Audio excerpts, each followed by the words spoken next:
আমি আমার 15 বছরের নাতিকে বলছি, 15 বছর বললাম না, তাকে বলছি যে তোর বাপ যদি না চায়, তুই যদি চাস তুই আমার কাছে চলে আসিস, আমি তোর বিয়ের ব্যবস্থা করব এবং তোর এবং তোর বউয়ের খাওয়ার ব্যবস্থা করবো ইনশাল্লাহ, যতদিন আল্লাহ আমাকে দিছে।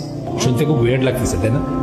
10 বছর বসে বিয়ে করে 11 বছরের সাহাবী বাবা হয়েছেন, ওই সাহাবী আবার পরবর্তীতে গভর্নর হয়েছেন, একেবারে গোল্লায় গেছেন, অথর্ব হয়ে গেছেন তা না। কিন্তু সুতরাং আমরা আসলে বেসিক্যালি ওই যে দিন এবং দুনিয়া যখন আসতেছে, আমরা আখেরাতটারে বাদ দিতেছি, দুনিয়াটারে রাখতেছি, যে ইঞ্জিনিয়ার হবে, ডাক্তার হবে, পড়াশোনা করবে, এটা করে পিএইচডি করবে, তবে দেখা যাবে বিয়ে শাদী করবে।